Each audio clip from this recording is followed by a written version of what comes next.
Troisième journée pour la création du couteau. Donc du couteau qu'on va faire ensemble de A à Z. Donc là, pour récapituler un petit peu ce qu'on avait fait. Déjà, bonjour et j'espère que vous passez une bonne journée. J'en profite, je bois un peu le café et après on commence.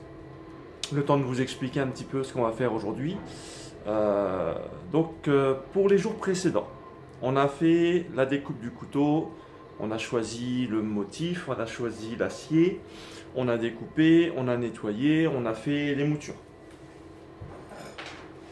Là. Voilà. Donc on a préparé notre couteau. Ensuite, hier, on a percé, on a choisi le bois, on a contre-collé le bois parce que c'est un bois de boue, donc qui est très cassant. On l'a contre-collé sur un papier vulcanisé. On l'a amené, on l'a détouré et il est à la bonne... comment dire? Il est à la bonne dimension. On a effectué également un petit guillochage. Voilà, on ne le voit pas super bien. Voilà. Un petit guillochage qu'on a à l'entrée, à la base du départ de l'arme. Voilà, maintenant aujourd'hui, on va utiliser les plaquettes en bois et on va les détourer. On va les arrondir à la machine pour que ça soit pratiquement au niveau de la finition. On va percer le trou en 6 mm pour mettre la dragonne. Et une fois qu'on aura fait ça, ça sera déjà pas mal. Qu'est-ce qu'on pourrait faire aujourd'hui qui ne dépasse pas 1 heure? On peut pas lancer la trempe aujourd'hui parce que ça prend déjà 1 heure, 1 heure et quart à monter en température. On le fera demain la trempe. La trempe c'est intéressant à voir. Et voilà, on est pas mal. Hein, ce matin j'ai commencé un petit peu avant. On a lancé un nouveau couteau pliant. Je vous montrerai ça plus tard. Pour le moment, on va préparer tout ça. Hier, j'ai dû maintenir les plaquettes ensemble parce que avec le bois de boue, ça a tendance à cintrer. Ça commençait déjà à cintrer dans le mauvais sens. Donc là, ce qu'on va faire, c'est percer notre trou en 6 mm pour faire le passage de la dragonne. Et on a notre tube de 6 mm qui est ici. Un tube en laiton de 6 mm. Donc déjà, on va voir. Parce que souvent, c'est marqué 6 mm, mais ce tube-là, des fois, il faut le retravailler un petit peu à la machine pour l'amincir. Parce qu'il ne rentre pas. Voilà. Donc soit c'est mon forêt de 6 qui est fatigué ou qui n'est pas bon. Mais je pense plutôt que c'est ça qui n'est pas à la bonne dimension. Donc on va aller le passer à la machine, histoire de l'amincir un peu pour qu'il puisse rentrer. Je vais peut-être repasser un forêt de 6 pour confirmer ici. Hein. Là, on va faire ça en premier. Allez, je vous emmène. Et on va peut-être commencer par placer un forêt de 6. Là, notre forêt de 6. Et le forêt de 6, il passe. D'accord? Mais ce que je vais faire, c'est que je vais le passer un petit peu, histoire de nettoyer un petit peu tout ça. Pour être sûr que c'est pas, le forêt qui merde. Voilà, regardez. Hop. Ok. Juste un petit passage pour voir. On tourne pas trop vite. Ouais,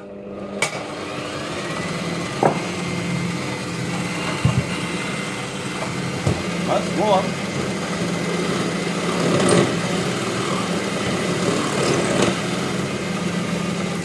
Voilà. Donc là, j'ai nettoyé un petit peu. On va essayer de repasser le tube en 6. Et on va voir si c'est bon.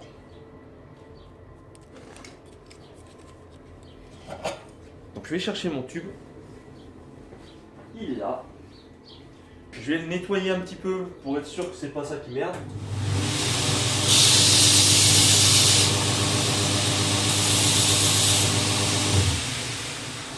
Voilà. J'ai légèrement ébavuré l'entrée pour que ça puisse...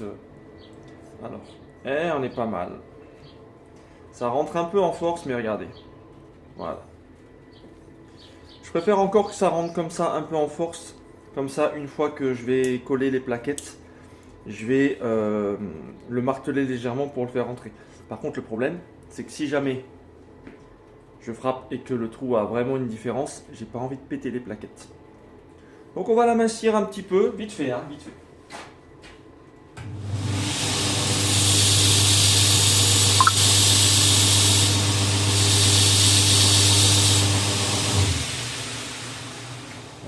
passe un petit peu à la machine, histoire de nettoyer un petit peu pour voir si c'est... Voilà. Ouais, on est pas mal. Encore un petit peu. Un petit peu, c'est bon.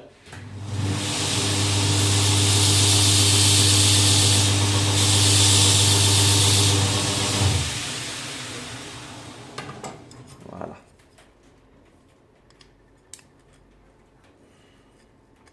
Ouais, c'est bon. Ok.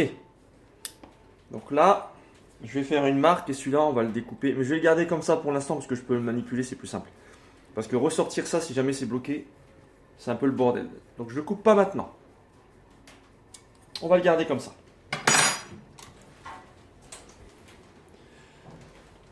Ok. Bon. Pour être sûr que je suis bien, je vais venir poser mes plaquettes en bois et je vais venir le serrer pour pas que ça bouge. Et ensuite, je perce, d'accord? Tu vois. On va utiliser... Même si ça ne sert pas des masses, hein, ça suffira largement à maintenir le bois pour pas qu'il bouge. Parce que même si on met les rivets, ils sont jamais exactement à la même dimension que le trou. Tu vois, il y a un petit peu de jeu. Donc en fait, si jamais je mets ces rivets là et que je perce, mon bois en dessous il va faire ça. Et à un moment donné, quand je vais remettre les plaquettes, que je vais les coller, il y aura un décalage entre les deux plaquettes. Vous voyez ce que je veux dire? Il y aura un décalage et il va falloir que je force. Et c'est là où en fait mes plaquettes vont se décaler, vont coller, décaler. Et ensuite il va falloir que je retape dedans. Et si jamais ça décale à ce niveau-là, et ben je vais taper dans mon guillochage. Donc on fait pas ça.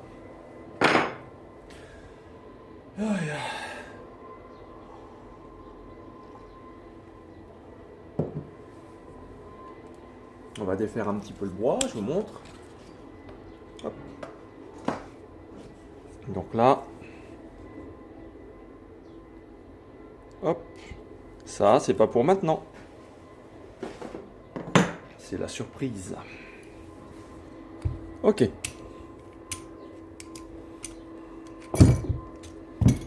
Voilà. Vous avez vu, elle commence, là si je les mets ensemble, là elle commence à cintrer. Donc le but c'est de les maintenir.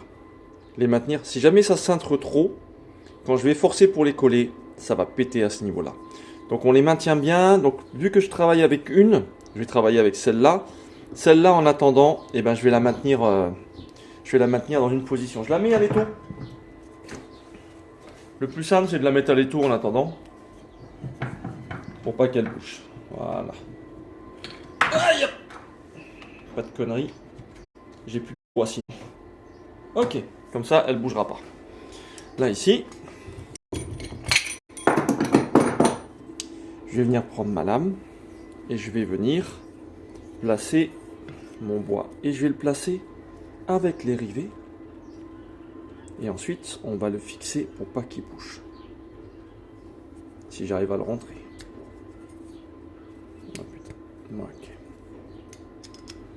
Non. Et le deuxième. Et maintenant, pour être sûr que ça bouge pas, voilà. Il est à peu près bien. Hop. Et je vais venir percer ici. Donc ça, je vais l'enlever et je vais venir percer ici. Et je vais percer en 6 directement.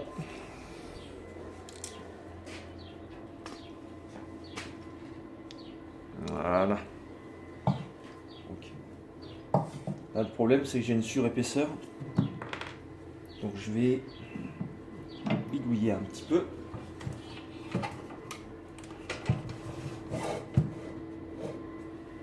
Est-ce que je peux le faire maintenant? Ouais, nickel. Ok.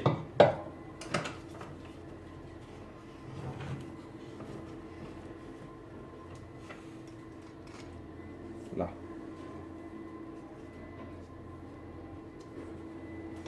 Donc je place ma partie, elle est à plat, et je vais venir percer tranquillement.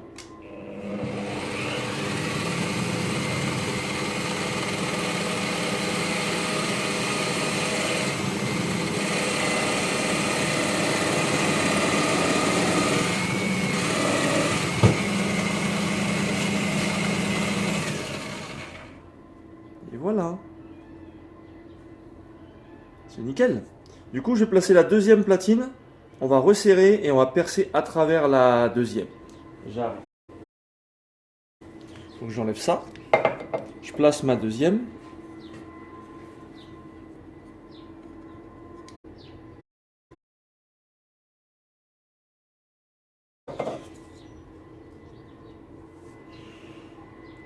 Vous verrez, hein, au fur et à mesure de la fabrication, peut-être d'autres personnes travaillent différemment, peut-être, mais au final, chacun travaille à sa manière.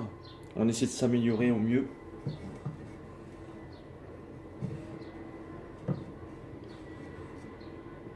Voilà, c'est parti.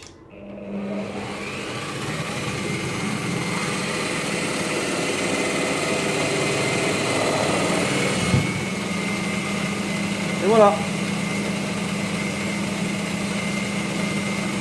Je passe un petit coup là.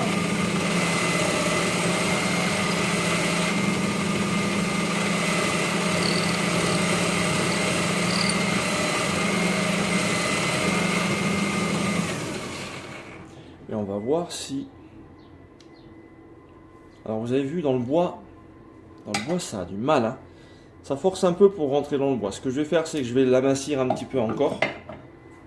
Je vais l'amincir un petit peu. J'ai pas envie de forcer en fait pour l'avoir. On l'amincit un petit peu.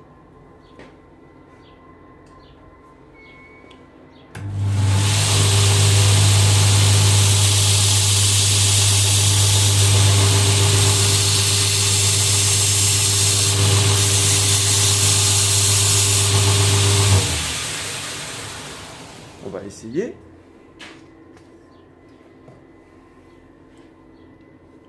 Voilà. Donc là, je vais pas...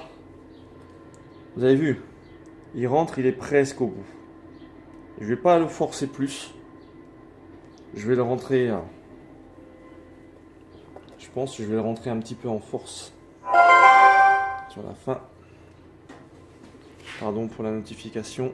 Je vais bloquer ça. Voilà. Donc là, on y est presque. Du coup, là, la question c'est est-ce que je retravaille un peu histoire que ça passe? On va le retravailler un petit peu quand même. Mais juste, pas sur la partie avant, sur la partie arrière. Hein.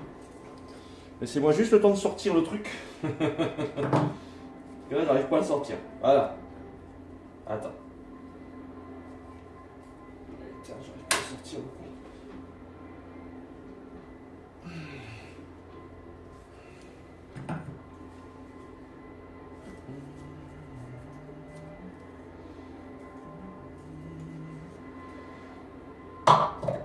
Voilà.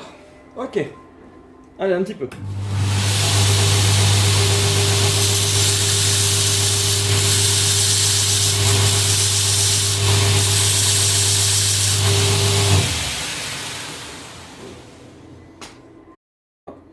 Et ici,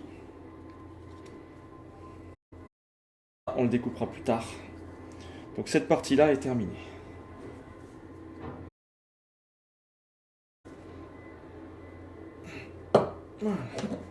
Ok. Ça bouge plus. Et si jamais ça peut, c'est tout. Donc là, ce que je vais faire, c'est que je vais passer un coup là pour enlever la bavure. Parce que ça gêne un petit peu. D'accord? Donc ça, on enlève. Avec un fourré un peu plus grand. Et puis on vient juste nettoyer ici.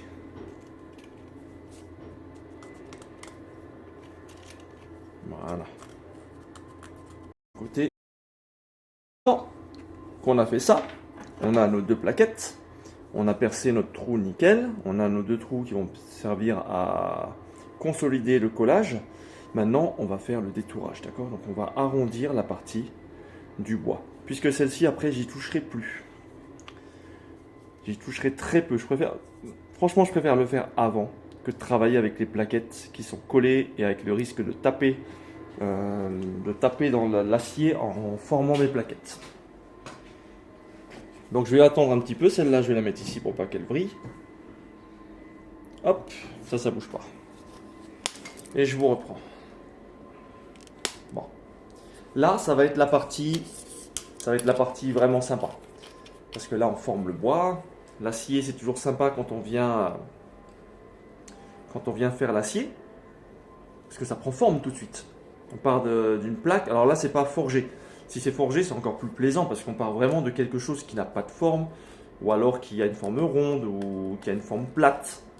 Et en fait, on va venir le travailler, l'amincir, travailler la structure pour donner la forme qu'on veut. Ça, on le fera plus tard sur une autre vidéo. Je vais récupérer bientôt ma bouteille au propane pour pouvoir forger.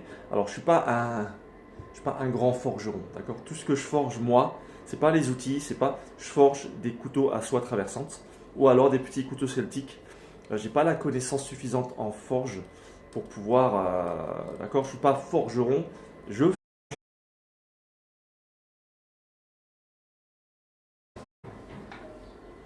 Voilà, celui-ci que je vous ai montré, et ben en fait je vais forger simplement des lames comme ça avec l'acier qui traverse.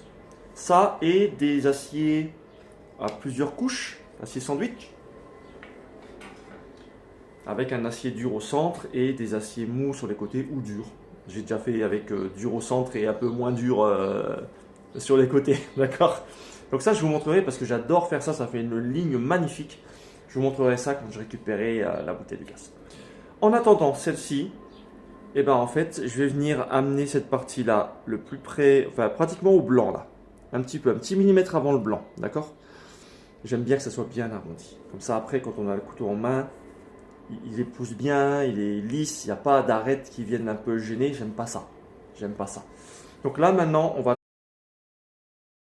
le bois plus la stabilisation. Donc j'ai un aspirateur sous la machine qui vient récupérer. Il sert que pour le bois, hein. Il ne fait pas les deux, pas acier et bois, juste le bois. Ça m'aspire bonne.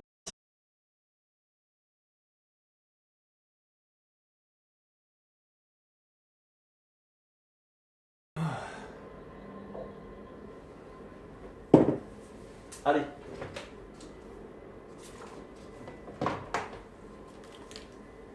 Je vous amène à la machine. Laissez-moi juste 2 minutes le temps de changer le dispositif. Parce que là j'ai installé ça pour de l'acier. Je vais enlever ça. Et je vais placer le dispositif de l'aspiration.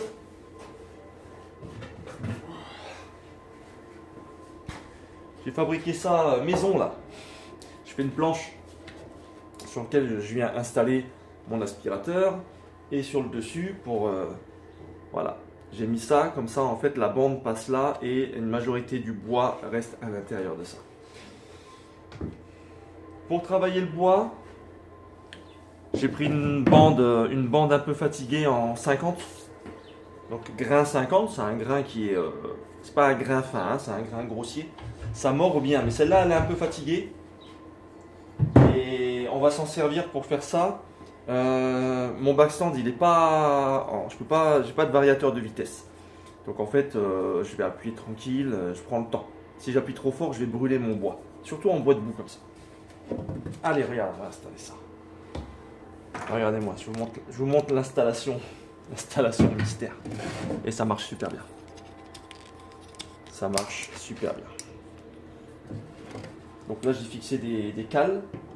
Ok. En fait, mon bois, il vient se poser sur des cales. J'installe ça avant.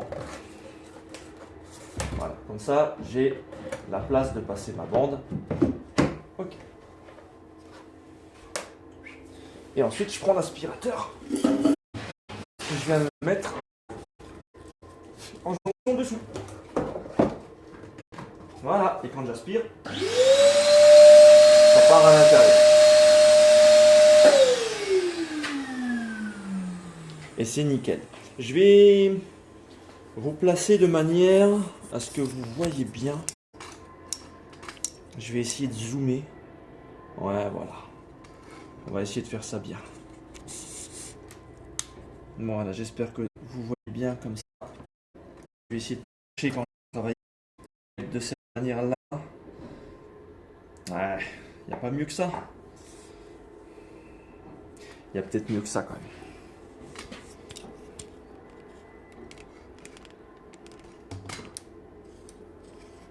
Ouais, ça va aller.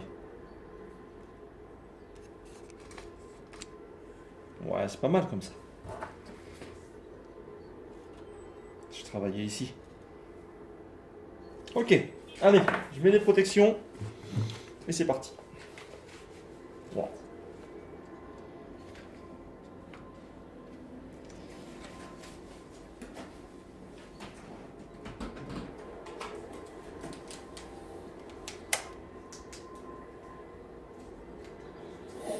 Ok.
Voilà, là j'ai détouré, d'accord, j'ai fait mes arêtes.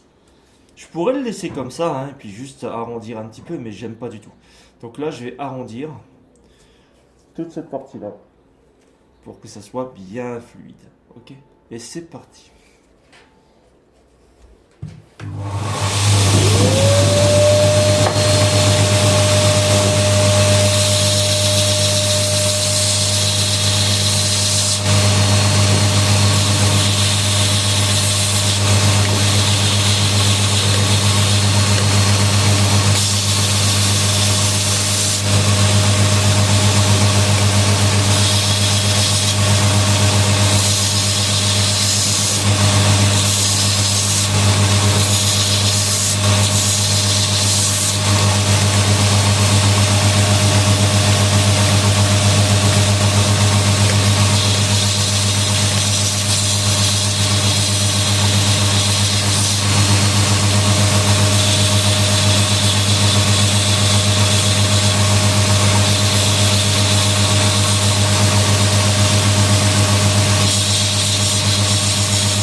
Ok.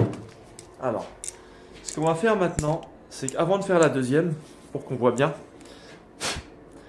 donc là j'ai arrondi ma plaquette, d'accord. J'ai laissé un petit peu d'épaisseur sur les tranches, c'est normal, parce qu'après de toute façon je vais repasser la ponceuse, je terminerai à la main à la fin.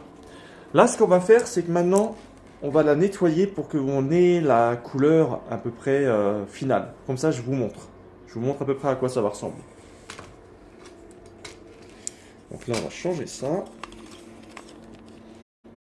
Ça comme support. Comme ça je peux placer ça dessus et je peux poncer. Donc on va retirer celui-ci, on va le mettre ailleurs. On va le mettre ailleurs, on va placer celui-ci.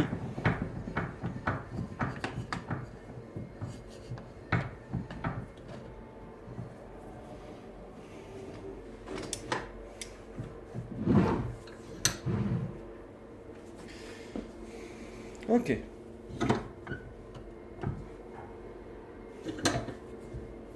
Voilà, comme ça on voit bien. Je vais prendre un papier grossier, je vais prendre du 2,40. Oui, du coup, voilà. Papier 2,40, on va faire ça tranquille. Mais avant, je vais mettre celui-là quelque part pour pas qu'il bouge. J'ai un autre étau, mais voilà, il est là. J'ai un autre étau.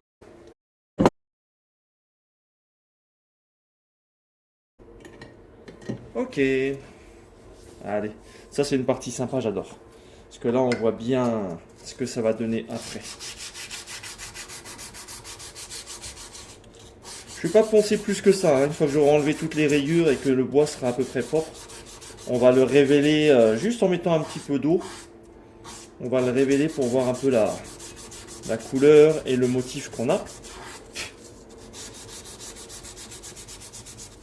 Je vais faire un truc. Voilà.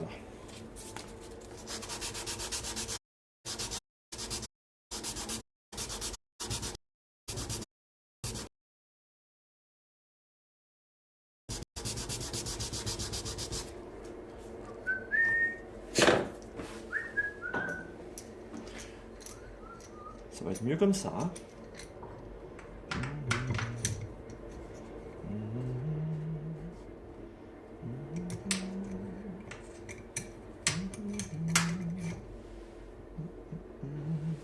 Voilà, comme ça bougera plus.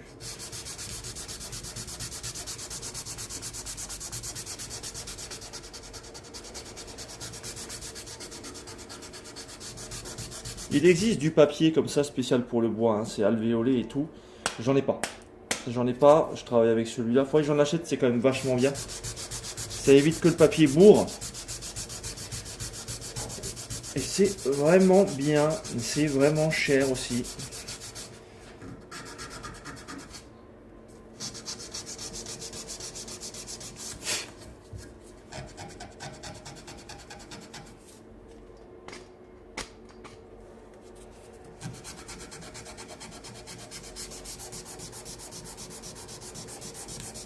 Là maintenant, entre le bois et l'acier, ça va être surtout du ponçage.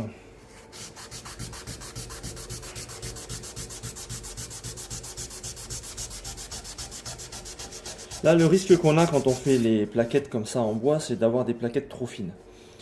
Moi, j'aime pas quand c'est trop épais le manche, sauf certains types de manches, d'accord, qui sont des utilitaires. Mais là, c'est pas un utilitaire. En gros, c'est un couteau qui fait un peu tout, mais qui fait surtout le taf pour manger, d'accord. Il peut faire autre chose, hein, mais c'est plus un couteau pour manger qu'autre chose. Donc, j'ai pas besoin d'avoir un manche qui soit épais. Faut que ça soit harmonieux. Voilà, en gros, faut que ça soit harmonieux. Si la taille est harmonieuse, si la forme est harmonieuse, et ben c'est banco.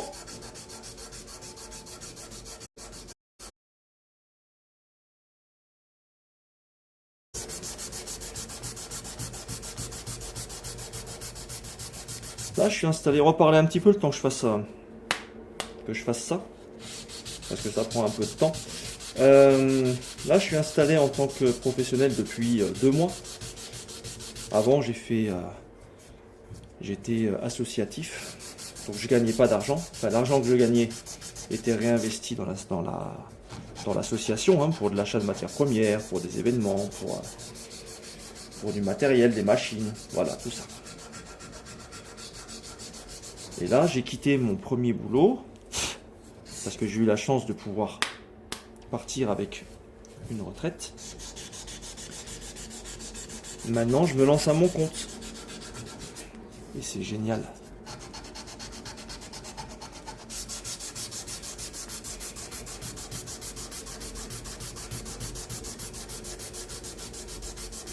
Là, je le mets ici, le bout, d'accord? Si je faisais dépasser mon bois plus, si j'appuie fort dessus, là, je risque de le péter. Donc là, je fais attention. Et je ferai les arêtes bien juste après. Pour l'instant, j'enlève un maximum. Et on va venir vérifier ici pour voir s'il reste des rayures. Là, on est pas mal, d'accord? On voit pas très bien sur ce type de bois. Vous voyez, il commence un petit peu à... Faut faire attention. Ouais, on est pas mal déjà.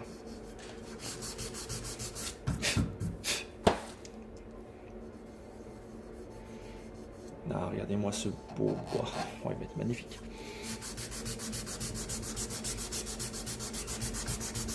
Une fois qu'on a fini celui-là, eh ben on va le remettre avec son dans l'étau pour pas qu'il bouge.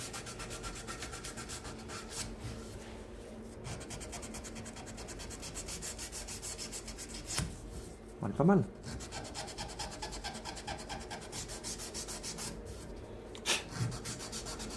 Bon, on est pas mal pour l'arrière du couteau. Je vais le changer pour passer à... Et... Ah! Salut Kenzo! Pour enlever un maximum, comme ça va révéler un petit peu la forme, la couleur, le motif et tout. Et franchement, c'est un beau bois.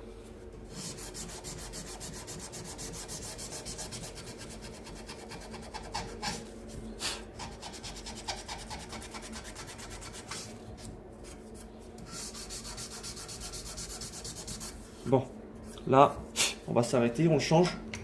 Donc là, maintenant, je vais faire l'avant. Où est-ce que j'ai mis mon... Attends. Voilà. Parce que j'aime pas appuyer directement sur le bois. J'ai pas envie que ça le marque. Voilà. Ok. On va changer de papier à poncer. Celui-là, il est mort.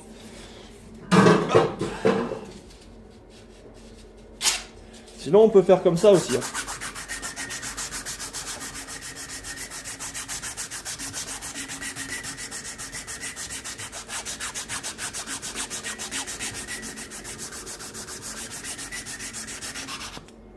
Cette partie, elle est importante parce qu'après, j'y touche plus. Quand ça va être collé et aussi près de la lame, je vais pas m'amuser à essayer de... Une fois que le couteau est collé, vous allez voir, je laisse le récupérable puisque de toute façon, une fois que le noir est parti, il est parti. Donc là, je nettoie bien ça.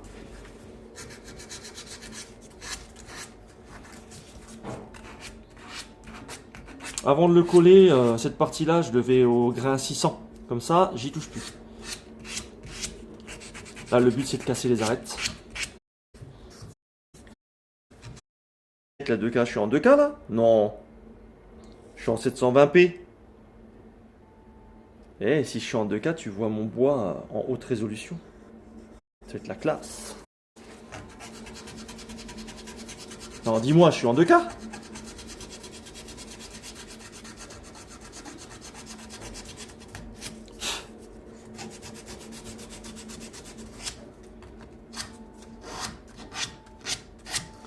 Ok, bon. Là, on va regarder un petit peu. Bah, en source, t'envoies en 1280, du coup, ça saccade un peu par moment, mais ça... Merde. Pourtant, je pensais être mis en... Mais c'est pas grave, je vais essayer de faire ça bien. Mais je pensais avoir mis en 1080. En 720, pardon. Ah si, 1280 par 720, si, c'est bon ça. Ok, là je vous montre juste, d'accord? Je vais passer un petit peu de vernis. On va regarder. Il faut que je la mette dans l'étau après parce qu'elle commence à cintrer là. Alors.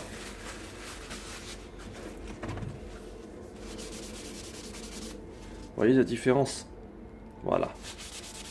Voilà la couleur qu'aura ce bois là une fois qu'il sera posé. Regardez. On dirait du miel. La structure elle est magnifique. Le bois debout c'est magnifique. On a de la structure dans ce sens. C'est magnifique, ça change. Et on est vraiment sur du beau chêne, du beau chêne. Voilà, je suis très content. Par contre, je vais le mettre dans l'étau parce que j'ai pas envie qu'il banane. Mais ouais, il va être magnifique. Il va être magnifique avec le blanc, c'est superbe. Je suis super content. On est sur un beau bois. C'est toujours un petit peu la découverte des fibres et du bois. Alors on le voit hein, quand on achète du bois parce qu'on a la structure, du bois, mais sur l'extérieur. Et en fait, une fois qu'on a travaillé le bois, et ben c'est pas exactement les mêmes formes, les mêmes motifs. Donc on découvre un petit peu les motifs quand on a terminé. Des fois le bois à l'achat, il est, je vais pas faire la, voilà. Des fois le bois à l'achat, il est magnifique et ensuite quand on va le détourer, le couper, la structure a changé et c'est pas exactement ce qu'on voulait. C'est pour ça qu'il faut pas trop se fixer. Et on découvre ça une fois qu'on l'a, on découvre en fait la structure une fois qu'on l'a terminé. C'est comme une chasse au trésor. Magnifique. Ok. Maintenant que j'ai fait celui-là, eh ben, je vais le mettre ici et on va faire le deuxième. Parce qu'il y a deux plaquettes sur un couteau. On peut en mettre qu'une, mais pas sur celui-là. Allez.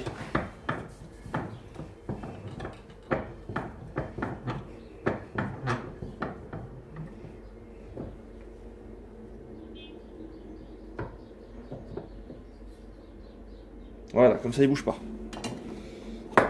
Et maintenant on va travailler le deuxième pépère.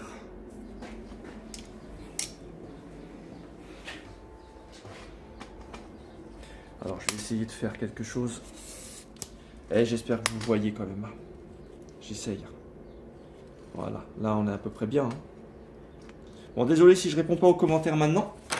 Parce que du coup le téléphone est tourné. Allez, on fait la deuxième plaquette.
Ok. Ok pour la deuxième.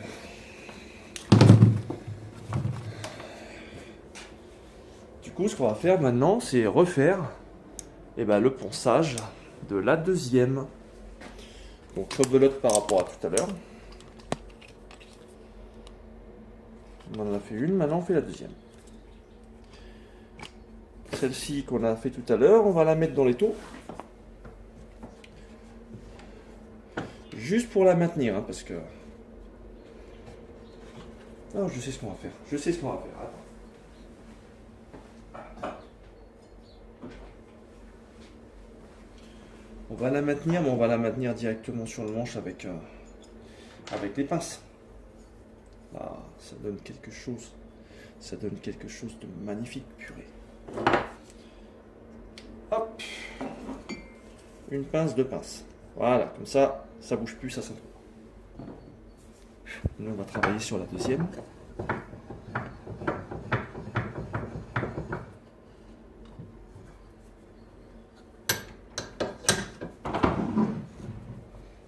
Voilà. Allez, on est reparti. On va commencer par la tête.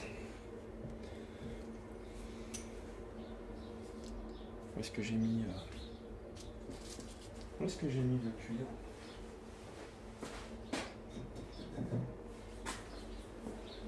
Où est-ce que... Ah, il est là.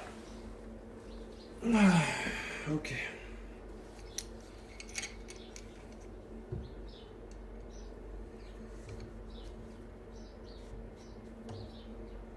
Allez. C'est parti.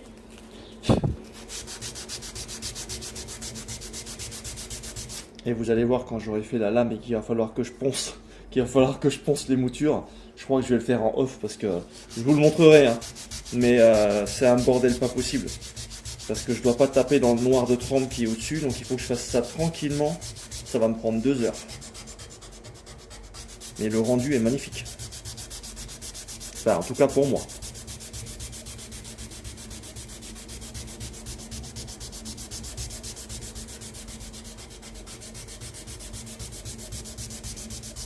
Est-ce que j'ai mis le balai?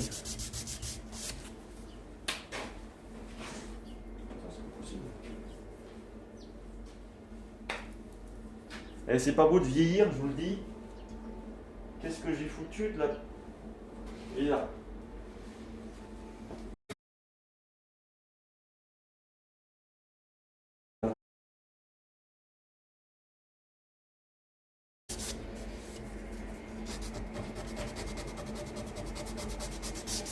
C'est la partie que je préfère, celle-ci. Parce que... Après, ça dépend. Il y a des personnes qui aiment bien avoir de belles lames. Ou alors des beaux étuis en cuir. Moi, je dis pas, hein. J'aime bien les étuis en cuir qui soient sobres, bien finis, avec une belle couture, une belle couleur. Vous allez voir, quand je vais faire son étui, c'est pas un étui compliqué, mais il va être juste, propre, beau. Il n'y aura pas de motif par-dessus. Avec une belle teinture que je vais faire moi-même, en marron. Sur du beau cuir premium. Mais ce que je préfère vraiment, c'est le manche. Si on a un beau manche avec un bois magnifique, ça change vraiment tout. En fait, il faut que tout soit bien, au final. Mais moi, j'ai une préférence sur comment est le manche. Je préfère une lame belle mais simple, avec une forme simple en fait, hein, et un manche avec un bois magnifique. Pas mal.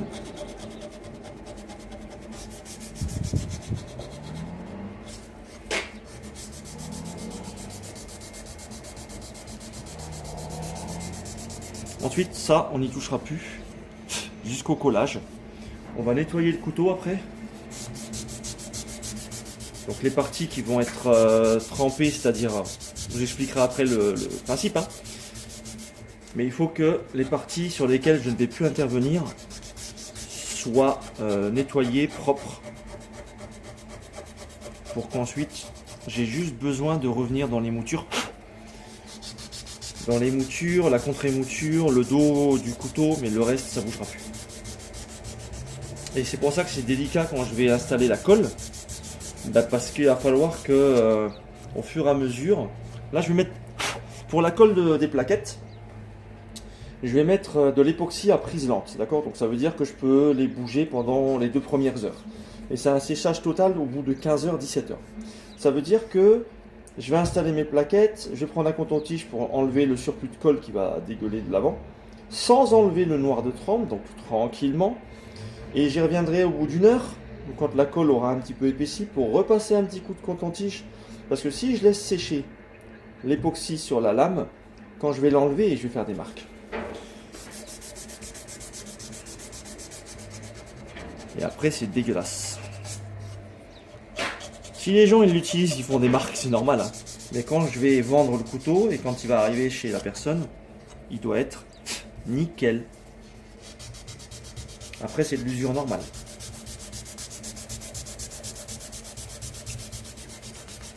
Bon, on est pas mal là.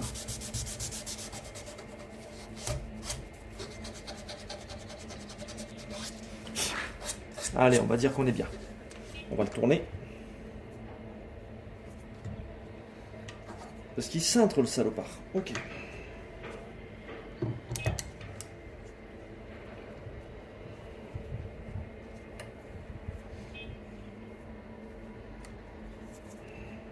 C'est reparti.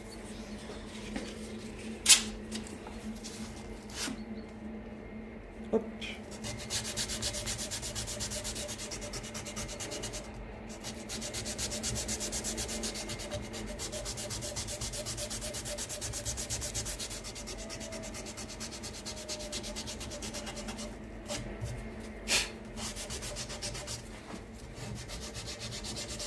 Si vous trouvez cette partie longue, vous n'avez rien vu.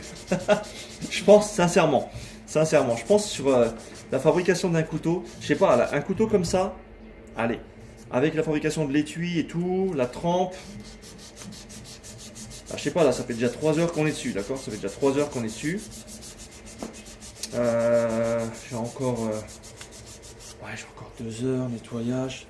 Je pense que le couteau, j'enlève le temps de séchage, hein.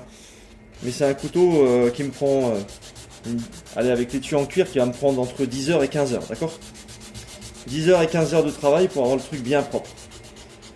Je pense que sur 10 heures de travail, je me demande si j'ai pas la moitié du temps où en fait on prend ce satané papier là et on va poncer le couteau. Mais le résultat il est bien. Les finitions c'est super important. Si j'oublie un truc, si ma finition elle est pas bonne, elle peut toujours être meilleure la finition. Mais si la finition elle est pas bonne, eh ben en fait je suis pas vraiment content de vendre ce couteau. Le but c'est qu'une fois que j'ai fini le couteau, j'ai pas envie de le vendre. Si j'ai pas envie de le vendre le couteau et que j'ai envie de le garder, c'est que c'est bon signe. Après c'est mes goûts. C'est mon univers, mes goûts. Ils plairont pas à tout le monde. Tant qu'ils plaisent à certains. Bon, on est pas mal. Allez, on va regarder ce que ça donne aussi au niveau de la structure. Alors, qu'est-ce qu'il donne celui-là?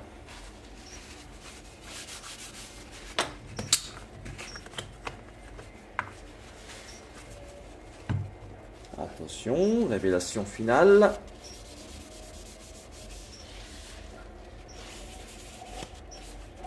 Ouais. Merde, j'ai oublié un petit morceau.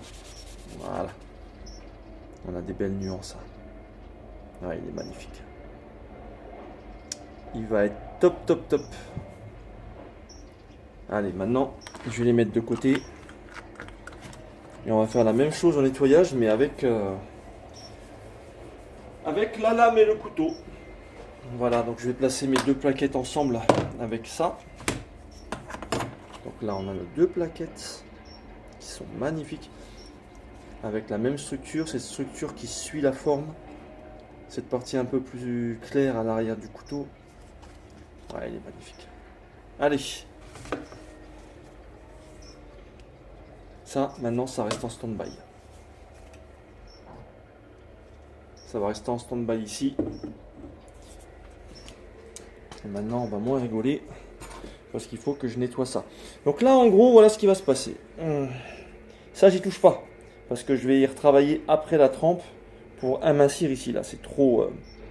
Là, je suis à 0,6 mm, tu vois. Donc là, en fait, ça, c'est trop gros. Par contre, je vais... Avec la lime ici, je vais passer un petit coup pour faire une petite goutte de sang, là. Casser ici pour arrondir. C'est esthétique. Voilà. Ça sert souvent à éviter que le liquide coule, mais mon cul, hein, quand le liquide coule ici, il coule sur tes doigts quand même. Non, c'est esthétique, ça permet de démarrer le... Pour moi, enlever cette partie-là permet d'avoir un départ d'aiguisage qui est propre. Parce que c'est difficile d'avoir un aiguisage nickel quand on part directement ici. Là, vous avez vu, c'est pas symétrique, c'est normal, c'est pas grave. Quand je vais retaper les moutures, cette partie qui est un peu plus haute, ben en fait, je vais l'amener au même niveau que la première. Donc ça, je le fais après, ça sert à rien de le faire maintenant. Le contre-tranchant, il est nickel. Voilà. Et cette partie, on n'y touche plus, c'est nickel aussi. Donc maintenant, ce que je vais faire, c'est que le manche, je vais passer un coup vite fait pour enlever les bavurages un petit peu. C'est surtout cette partie-là que je vais nettoyer maintenant. D'accord. Je vais pas nettoyer ça, je le ferai après.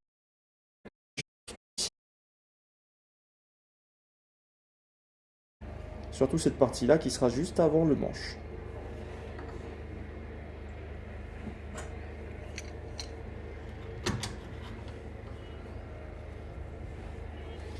Et là, c'est reparti. Donc moi, j'utilise ça et je mets le papier autour. Comme ça me laisse une petite flexibilité si jamais je veux travailler un petit peu. Hop. Et c'est parti. Ah, on verra rien là. Je vous mets quelque part. Voilà. Et là, on va bien nettoyer cette partie-là. Parce que celle-ci, on n'y touche plus.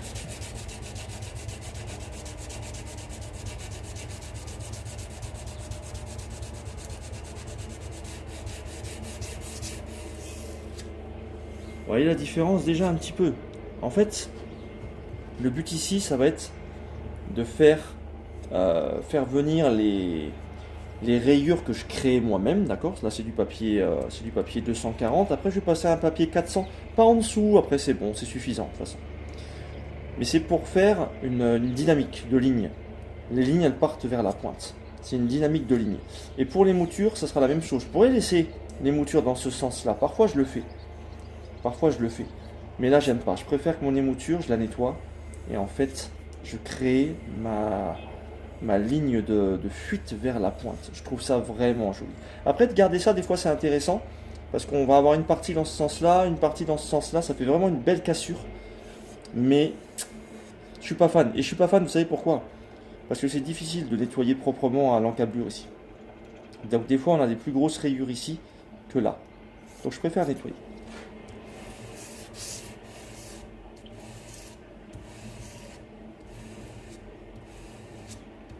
Je termine ça, je vous montre. Et je vais chercher le papier 400 direct, comme ça je vais vous montrer le résultat. Je vais avoir ça quelque part.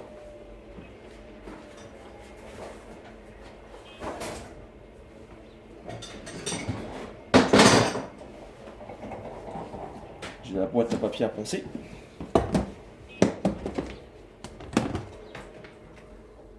Alors, 240, 320, voilà. Là, papier fin, carrossier en 400. Comme ça me permet de faire ça propre.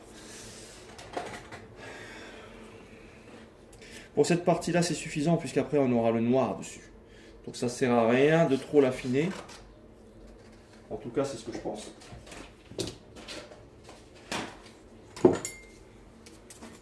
Bon, j'ai coupé un morceau dégueulasse, moi. Ce que je fais, c'est que je vais mettre un petit peu de WD-40.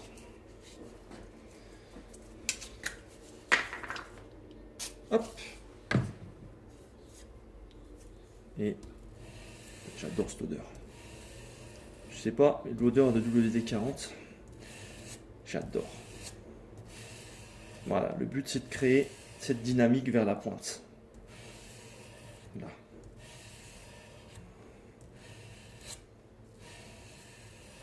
Allez.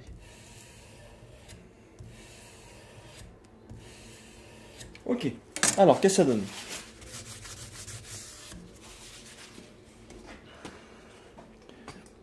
Vous voyez là? Et de toute façon, ici, voilà. Je vais juste nettoyer celle-là. Pour que la colle fixe bien. Voilà. Donc, je vais faire la même chose de l'autre côté pour que les deux soient bien.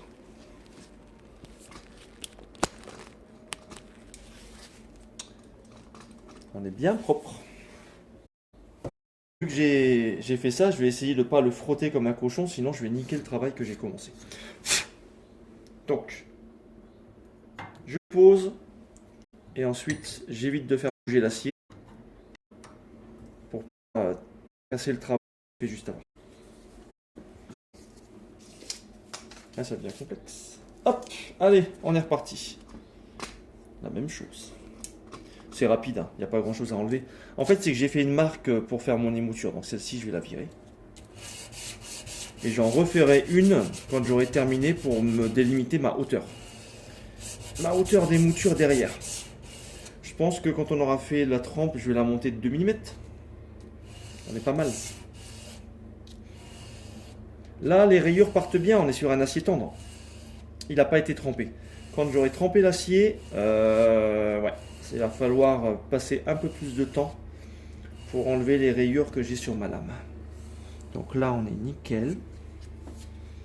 On va refaire avec le papier. Il est où le papier? Il est là. Avec le papier 400. On met un passage.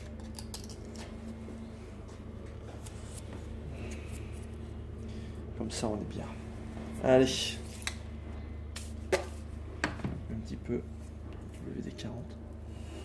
Et là, maintenant, je ne fais pas des allers-retours. Je fais juste un passage dans le sens pour venir amincir un petit peu les rayures que j'ai créées. Pour que ça soit quand même relativement... 400, c'est bien. Hein, 400, c'est bien. C'est propre, c'est lisse. Je cherche pas à avoir quelque chose de miroir. J'aime pas ça. Là, on se retrouve avec un beau travail. Voilà. Là, c'est nickel. Là, c'est nickel. Voilà. Hop. Et le poinçon, mon poinçon, il va être placé donc ici sur la partie là. Souvent, elle est ici, mais vu que là, il n'y a pas de manche, je vais la mettre ici. Bon, et ben on est pas mal. Ça fait combien de temps qu'on fait ça? 1 heure. Est-ce qu'on n'aurait pas fini pour aujourd'hui? Est-ce qu'il y a quelque chose d'autre à faire avant de passer à la phase de trempe? On met nos plaquettes qui sont ici, qui vont être magnifiques. Donc elles sont symétriques, elles ont la même épaisseur. De toute façon, je vais les retravailler un petit peu une fois que ça sera collé. On a mis un intercalaire blanc qui est superbe. Alors l'intercalaire blanc, le problème, c'est que si je travaille à la machine trop fort, il brunit. D'accord? Il va brunir. Donc là, il faut vraiment que j'y aille tranquille pour pas que mon papier vulcanisé, il brunit. Il reste blanc. On a nos parties qui vont servir à consolider. C'est plus joli en laiton qu'en inox. Ça va avec la couleur du bois. On a mis notre carbone. On est bien. On a nettoyé notre lame. Et ben, je pense qu'on est pas mal. Je pense qu'on est pas mal pour la suite demain.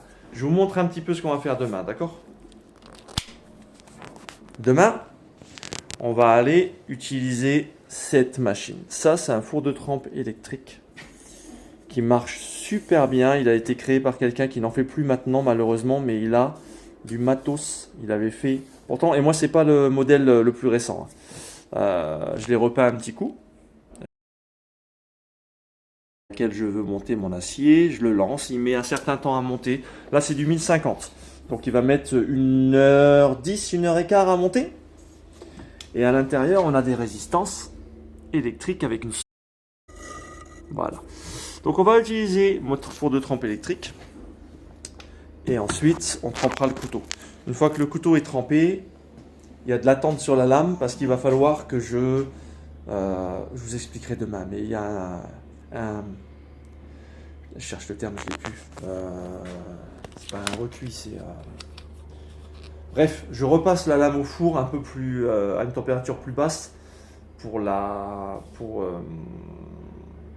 baisser un petit peu sa dureté, mais au moins elle cassera pas. Mais je vous explique tout ça demain, c'est un peu plus, ça sera plus simple.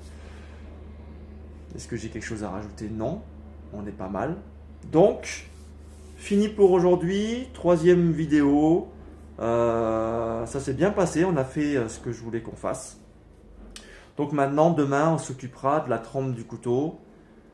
Et malheureusement, pas beaucoup plus, parce que ça prend un certain temps à... Ou je nettoierai avant le... Ouais, peut-être que je nettoierai avant de faire le passage au four. On verra. En tout cas, je vous souhaite à tous une excellente journée. Et je vous dis à demain matin 10h pour la suite de notre projet de création de couteau. À demain!